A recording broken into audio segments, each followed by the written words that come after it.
예수님께서 세상에 오셨습니다. 할렐루야. 우리 자유 계신 분과 이렇게 인사하겠습니다. 메리 크리스마스. 메리 크리스마스. 성탄 감사 예배에 오신 우리 성도님들, 또 우리 다음 세대, 또 잘 오진 않았지만 또 오신 우리 가족 여러분, 또 VIP 여러분, 주님의 이름으로 환영합니다. 성탄절은 예수님이 세상에 오신 날을 기념하는 날입니다. 사람들은 이 예수님이 세상에 오신 날, 이 날이 성탄인 것을 잘 알지 못하는 것 같습니다. 그러니까 그들이 마치 주인공처럼 즐거워하고 있는 것 같아요. 산타가 주인공이 되고 연인이 주인공이 되고 또 때로는 아이들이 주인공이 되어서 성탄을 보낸 것 같아 씁쓸하기도 합니다. 그들도 성탄의 주인공인 예수님이심을 알고 방금 우리가 인사했던 메리 크리스마스, 기쁘게 우리 하나님, 우리 예수님을 예배드릴 수 있기를 원합니다. 오늘 이 성탄 감사 예배에 오신 여러분들은 진짜 성탄이 뭔지를 알고 있는 분들이에요. 오늘 설교를 시작하면서 여러분에게 이런 질문을 먼저 던져보겠습니다. 여러분, 2000년 전에 예수님이 세상에 오신 이유가 무엇일까요? 왜 예수님 세상에 오셨죠? 이건 성탄의 본질에 관한 질문이거든요. 여러분, 성탄의 본질이 반짝이는 트리, 예쁜 선물, 아니면 화려한 축제 같은 것이 아닙니다. 성탄의 진짜 본질은 뭐냐 하면 예수님이 왜 오셨는가라는 거죠. 여러분, 2000년 전에 예수님이 이 세상에 왜 오셨을까요? 오늘 이 본문을 가지고 이 질문에 대한 대답을 한번 찾아가 보도록 하겠습니다. 오늘 본문은 예수님이 이 세상에 오신 이유에 대한 확실한 대답을 제공하고 있습니다. 빌립보서 2장 6절부터 11절까지는 이 신약 성경에서 예수님의 세상에 오신 것, 이걸 우리가 성육신이라 부르거든요. 그러니까 예수님의 성육신에 대해서 다루고 있는 대표적인 구절이 빌립보서 2장 오늘 6절부터 11절까지 말씀입니다. 이 초대교회는 모일 때마다 이 본문을 가지고 찬송을 했습니다. 예수님이 왜 오셨는가? 예수님이 왜 오셨는지를 이 본문이 말하고 있기 때문에 그들은 모일 때마다 이 말씀을 가지고 찬송을 했습니다. 여러분, 예수님 세상에 왜 오셨을까요? 첫째, 예수님은 포기하기 위해 세상에 오셨습니다. 예수님이 세상에 오신 이유가 무엇입니까? 포기입니다. 포기하심이에요. 자, 6절 말씀을 함께 읽겠습니다. 6절입니다. 그는 근본 하나님의 본체시나 하나님과 동등됨을 취할 것으로 여기지 아니하시고. 아멘. 6절은 창세전에 존재하신 예수님의 신분, 성육신 하기 이전의 모습을 말하고 있습니다. 사도 바울은 예수님은 근본 하나님의 본체시다고 단언합니다. 예수님이 근본 하나님의 본체시다는 것은 예수님이 곧 하나님이시다. 예수님은 하나님이십니다. 여러분, 예수님의 제자 사도 요한도 예수님이 하나님이심을 증명했습니다. 태초에 말씀이 계시니라, 이 말씀이 하나님과 함께 계셨으니 이 말씀은 곧 하나님이시니라. 그가 태초에 하나님과 함께 계셨고. 여러분, 태초에 말씀이 계셨습니다. 근데 이 말씀이 누구와 함께 계셨느냐? 하나님과 함께 계셨어요. 그래서 이 말씀은 곧 누구냐? 하나님이십니다. 자, 그러면 이 말씀이 누구실까요? 말씀이 육신이 되어 우리 가운데 그하심에, 말씀이신 하나님이 육신으로 오신 분이 누구세요? 예수님이시죠. 태초에 말씀으로 계셨던 예수님, 창세전에 말씀으로 계셨던 예수님, 예수님이 육신으로 세상에 오신 날, 그날이 성탄절입니다. 바울은 하나님의 본체이신 예수님이 하나님과 동등하다고 진술합니다. 왜냐하면 예수님이 하나님이시기 때문입니다. 여러분, 이게 동등됨이라는 것은 크기도 같고 양도 같고 성질도 같고 수치도 정확하게 동일한 경우에 동등됨을 말합니다. 무슨 말입니까? 예수님은 하나님의 본질, 하나님의 성품, 하나님의 영광, 하나님의 능력, 모든 면에서 하나님과 동등하십니다.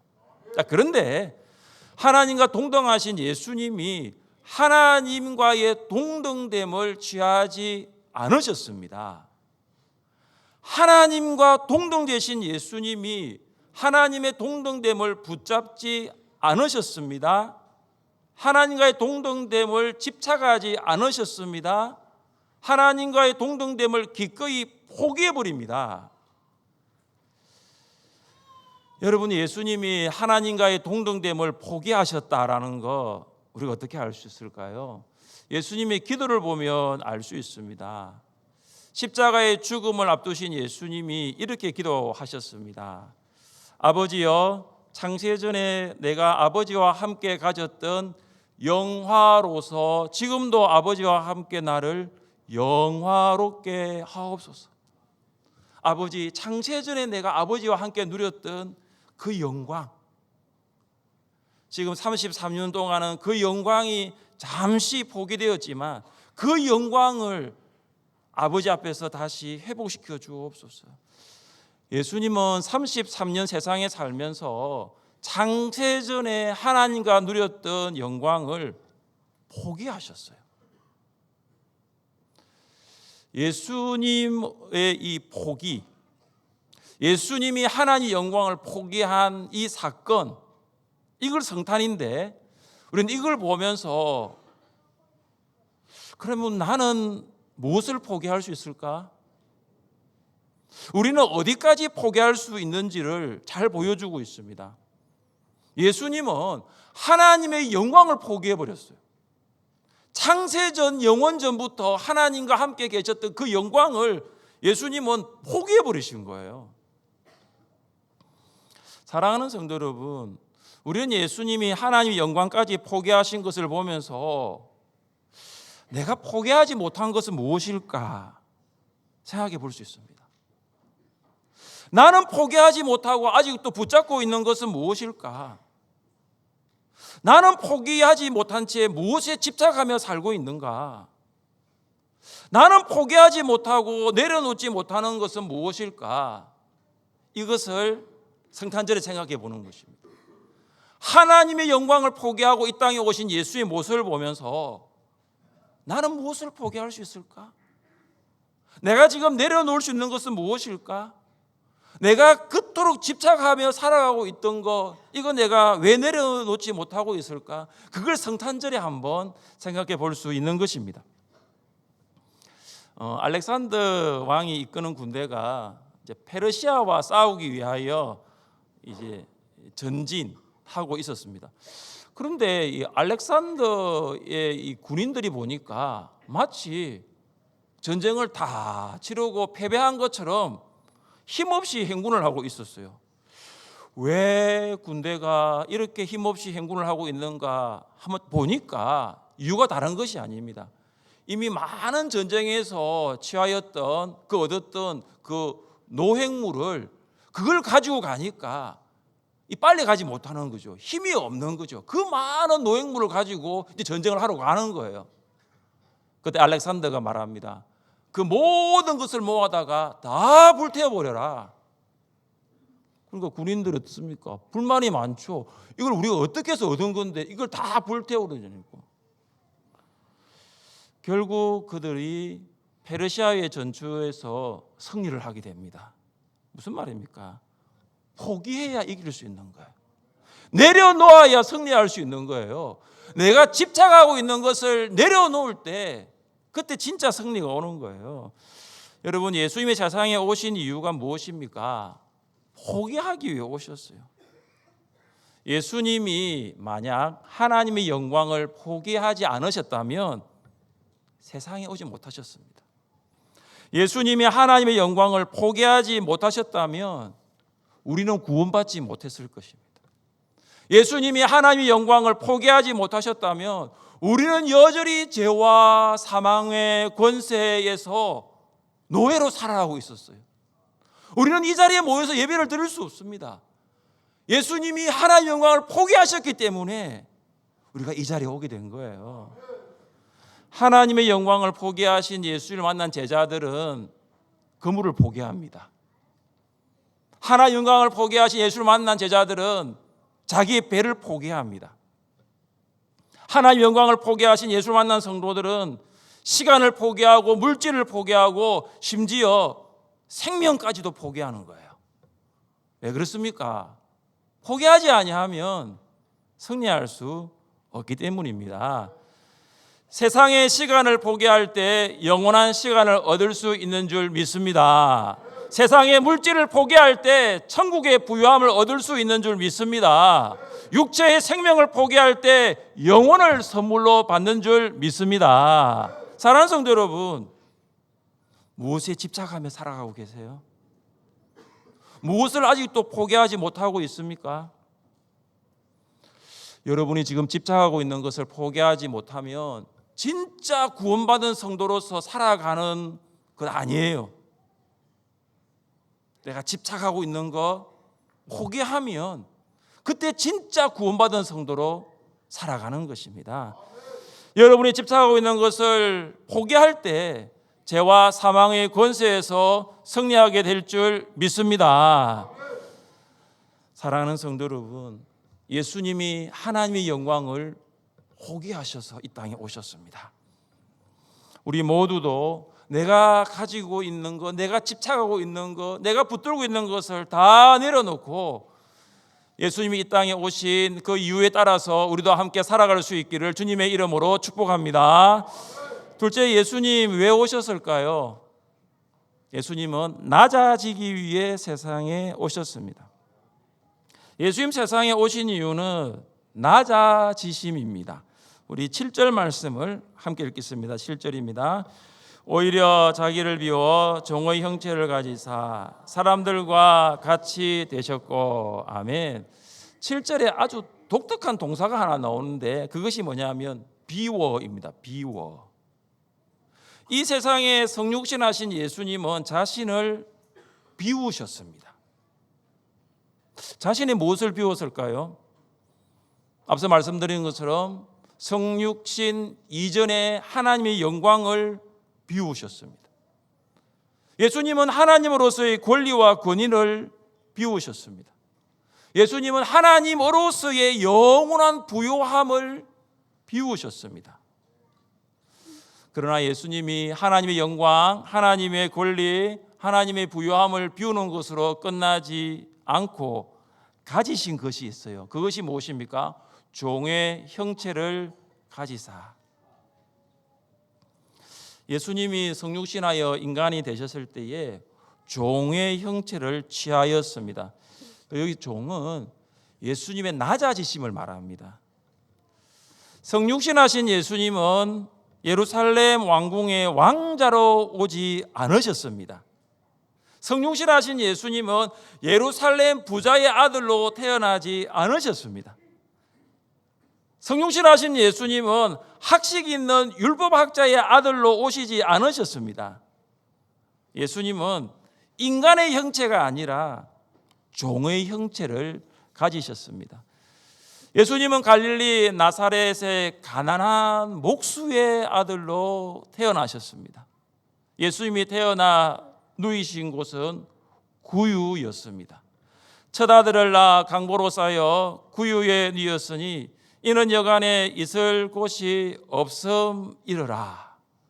마리아는 태어난 아들을 강보로 싸서 구유에 눕혔습니다. 구유는 짐승들이 먹이를 먹는 여물통 같은 것입니다. 예수님은 가난하게 태어나셨어요. 예수님은 비천한 환경에서 태어나셨습니다. 예수님은 큰 재산이나 사교육이나 사회적 특권을 누리지 못하셨습니다. 예수님은 피곤하셨고 배고프셨고 갈증을 느끼셨습니다.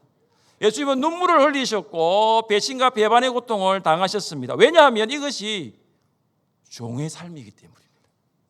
이것이 종으로 사는 것이기 때문입니다.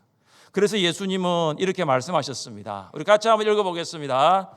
인자가 온 것은 섬김을 받으려 함이 아니라 도리어 섬기려 하고 자기 목숨을 많은 사람의 대속물로 주려 함이니라. 아멘.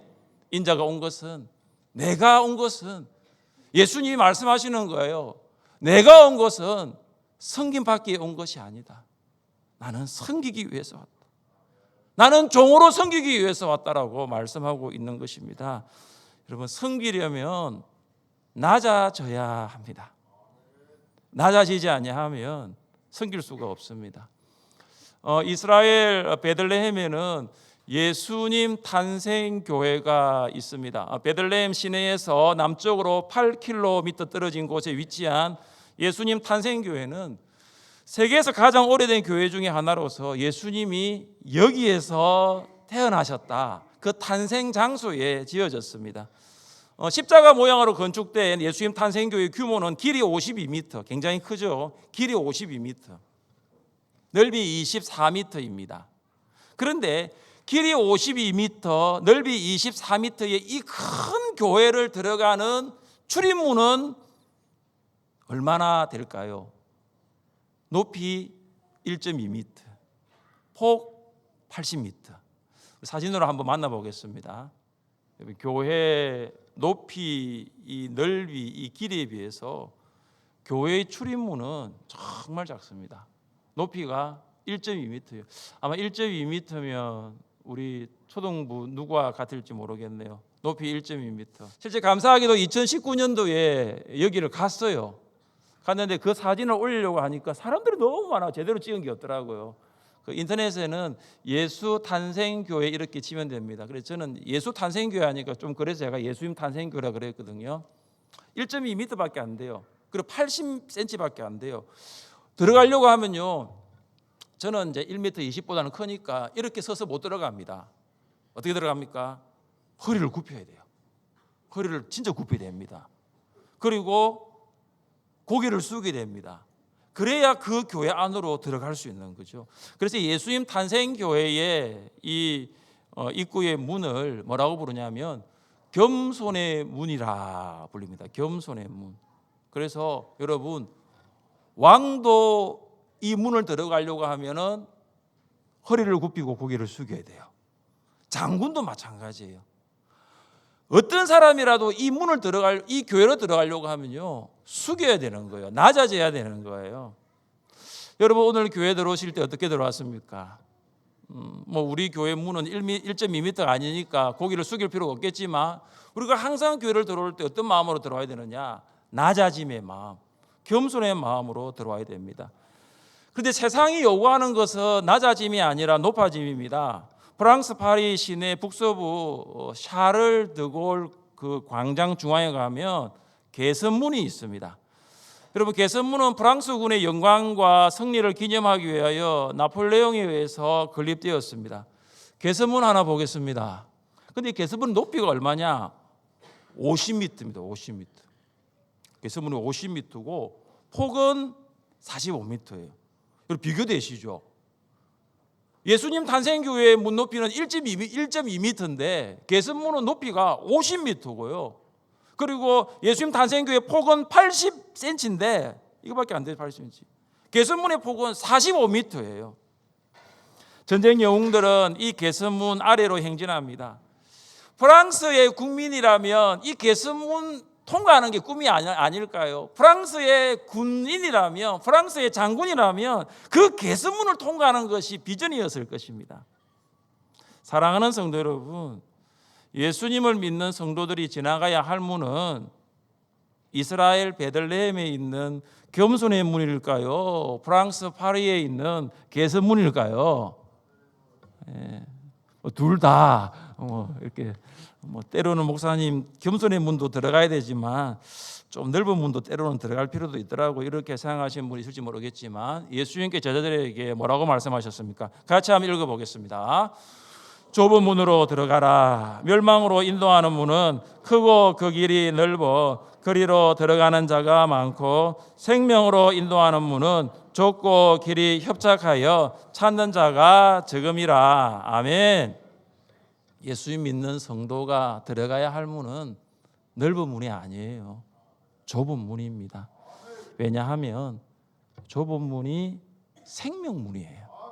좁은 문으로 들어가야 생명길로 걸어갈 수 있는 거죠. 여러분, 넓은 문은 성도가 들어가는 문이 아닙니다. 넓은 문은 멸망문입니다. 멸망으로 인도하는 문입니다. 예수님께서 세상에 어떻게 오셨습니까? 낮아지셨어요. 종의 형체를 가지셨어요. 그래서 좁은 문으로 들어오신 분이 바로 예수님이십니다. 여러분, 이것이 성탄입니다. 성탄이 무엇입니까? 낮아짐이에요. 세상에 오신 예수님처럼 낮아지시고 좁은 문으로 들어가는 성도님으로 살아갈 수 있기를 주님의 이름으로 축복합니다. 첫째, 예수님 왜 오셨습니까? 좀 무거운 내용이죠. 그러나 우리에게는 소망이죠. 죽으시기 위해 세상에 오셨습니다. 여러분, 죽기 위해 세상에 태어난 사람은 없어요. 살기 위해 태어나죠. 우리 최근에 우리 교회에 생명의 축복이 있어서 자녀들이 많이 태어나잖아요. 너무 사랑스럽고 너무 귀엽고 예쁘잖아요. 그 아이들을 보면서 어떤 생각이 듭니까? 건강하게 자랐으면 좋겠다. 아프지 않고 자랐으면 좋겠다. 그 생각을 하잖아요. 그런데 예수님은 세상에 왜 오셨어요? 죽으시기 위해 오셨어요. 예수님 세상에 오신 이유가 바로 죽으심입니다. 우리 8절 말씀을 함께 읽겠습니다. 8절입니다. 사람의 모양으로 나타나사 자기를 낮추시고 그 십자가에 죽으심이라. 아멘. 하나님이신 예수님은 사람의 모양으로 자기를 낮추셨습니다. 사람의 모양으로 낮춘 것도 엄청난 낮아짐인데 예수님은 어디까지 낮아지셨죠? 죽기까지. 죽기까지 낮아지신 거예요. 예수님의 낮아짐은 끝이 없습니다. 예수님의 낮아짐은 한계가 없어요. 예수님의 낮아짐의 끝은 어디냐? 십자가예요. 하나님의 본체이신 예수님이 사람의 모양으로 오시고 사람의 모양이시 오신 예수님이 십자가까지 낮아지셨어요. 어떻게 이것이 가능했을까요? 사람의 모양에서 십자가까지 어떻게 이것이 가능했을까요? 예수님은 끝없이 한계 없이 십자가까지 낮아질 수 있었을까요? 바로 죽기까지 복종하셨으니. 예수님은 복종함으로 사람의 모양에서 십자가까지 낮아지셨습니다. 예수님의 복종은 예수님의 계획이 아니라 자신의 계획이 아니라 하나님의 계획에 따라 살아가는 것입니다. 여러분, 하나님의 계획이 무엇입니까? 독생자 예수 그리스도의 십자가 죽음으로 모든 사람이 구원받는 거예요. 예수님은 이 하나님의 계획에 따라서 가장 낮은 십자가까지 내려가신 것입니다. 여러분, 예수님은 십자가에 죽으시기 위해 세상에 오셨습니다. 예수님 베들레헴에서 태어나셨을 때 목자들이 밤에 양떼를 지키고 있었습니다. 그때 주의 사자가 목자들에게 예수님의 탄생 소식을 전합니다. 우리가 너무나 잘 알고 있는 말씀이죠. 같이 한번 읽어보겠습니다. 보라, 내가 온 백성에게 미칠 큰 기쁨의 좋은 소식을 너희에게 전하노라. 오늘 다윗의 동네에 너희를 위하여 구주가 나셨으니 곧 그리스도 주시니라. 아멘. 여러분, 예수님의 탄생 소식은 어떤 소식입니까? 큰 기쁨의 좋은 소식입니다. 여러분, 왜 성탄이 큰 소식이에요? 왜 성탄이 기쁜 소식이에요? 왜 성탄이 좋은 소식이에요? 구주가 나셨기 때문에. 예수님이 구주로 오셨기 때문입니다. 여러분, 구주가 뭐예요? 구원자잖아요. 세상의 죄를 구속하기 위하여 예수님이 세상에 구주로 오신 날이 성탄입니다. 예수님은 하나님과 원수가 되어 죽었던 우리를 구원하기 위하여 구주로 오신 줄 믿습니다. 예수님은 지옥으로 향해 가고 있던 우리를 천국으로 인도하기 위하여 구주로 오신 줄 믿습니다. 예수님은 마귀의 노예로 살았던 우리가 이제 하나님의 자녀로 살기 위하여 구주로 오신 줄 믿습니다. 성탄은 어떤 세상의 소식과도 비교할 수 없는 큰 소식이고 기쁨의 소식이고 좋은 소식이에요. 세상에서 가장 좋은 소식이 무엇입니까? 성탄이에요. 가장 기쁜 소식이 무엇입니까? 예수님이 나의 구주로 오신 것, 우리 구주로 오신 성탄입니다. 사랑하는 성도 여러분, 하나님께서는 포기하기 위해 세상에 태어나신 예수님, 낮아지시기 위해 세상에 태어나신 예수님, 죽으시기 위하여 세상에 태어난 예수님을 어떻게 하셨습니까? 우리 9절부터 11절까지 말씀을 함께 읽겠습니다. 9절부터 11절입니다. 이러므로 하나님이 그를 지극히 높여 모든 이름 위에 뛰어난 이름을 주사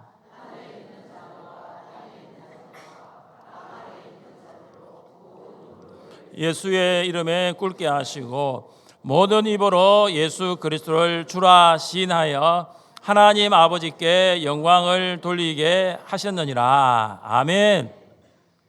하나님께서 어떻게 하십니까? 하나님의 영광을 포기하신 예수님께 모든 입이 영광을 돌리게 하십니다. 하나님께서는 낮아지신 예수님을 어떻게 하십니까?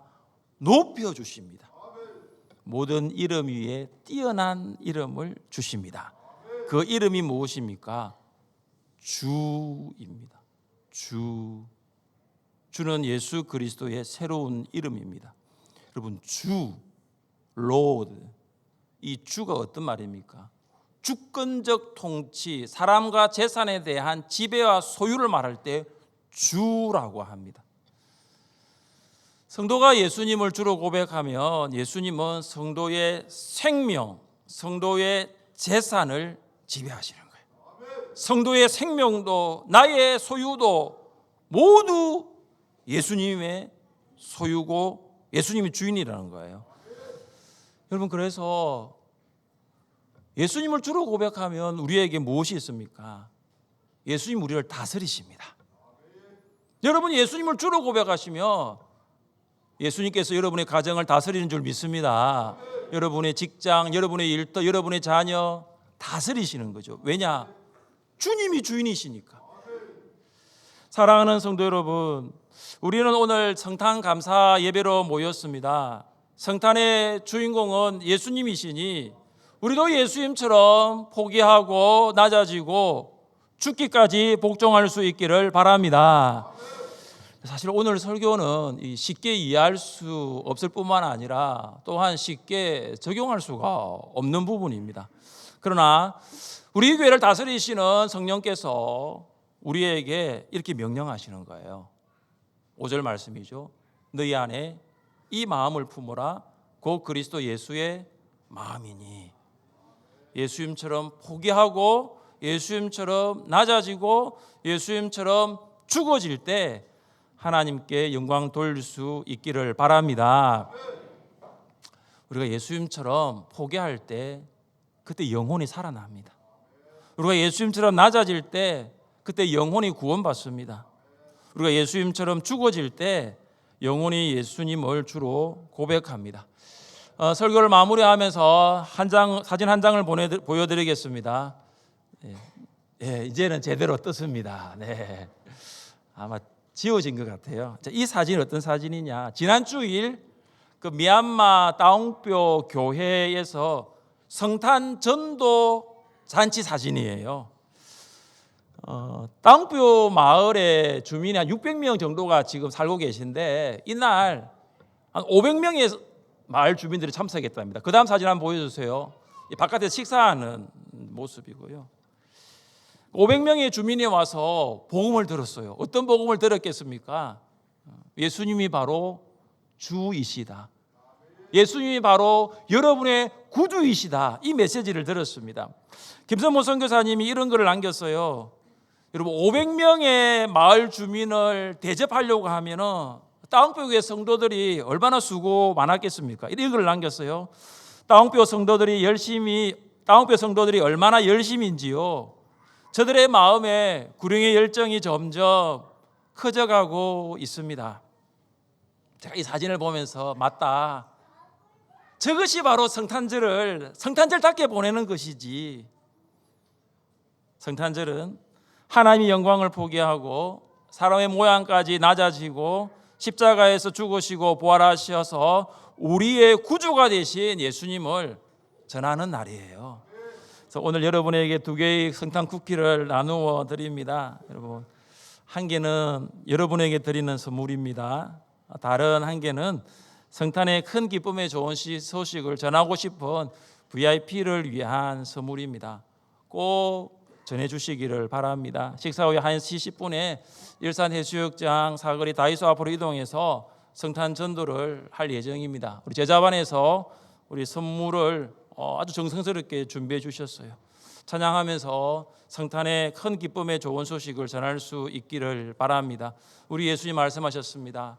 하늘의 밀이 땅에 떨어져 죽지 아니하면 한 알 그대로 있고 죽으면 많은 열매를 맺느니라.